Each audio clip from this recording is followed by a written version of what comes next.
রাত পোহালেই চতুর্থ দফার লোকসভার ভোট। আউশগ্রাম বিধানসভার বোলপুর লোকসভা কেন্দ্রের গুসকরা মহাবিদ্যালয়ের ডিসিআরসি কেন্দ্রে সকাল থেকে পর্যাপ্ত নিরাপত্তার মধ্যে শুরু হয়েছে ভোটিং মেশিন বন্টন প্রক্রিয়া। 273 আউশগ্রাম বিধানসভার 41 তপশিলি বোলপুর লোকসভার ডিসিআরসি কেন্দ্র গুসকরা মহাবিদ্যালয়ের সকাল থেকেই ভোটকর্মীরা সকলে উপস্থিত হচ্ছেন। রয়েছে পর্যাপ্ত পুলিশ কর্মী। এই ডিসিআরসি কেন্দ্র থেকে বিধানসভার 271টি ভোট গ্রহণ কেন্দ্রের ভোটকর্মীরা ভোটিং মেশিন নিয়ে যাচ্ছে।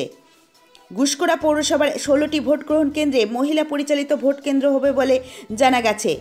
চলতি মাসের 8 এবং 9 তারিখে দুটি মকআপ ভোট গ্রহণ প্রক্রিয়া হয়। তাতে বিধানসভায় সেই ভোটে অংশগ্রহণ করেছিলেন 536 জন। তার মধ্যে 180 জন ছিল প্রতিবন্ধী ও 365 জন বয়স্ক। এর মধ্যে 525টি ভোট গ্রহণ প্রক্রিয়া সম্পন্ন হয়েছে।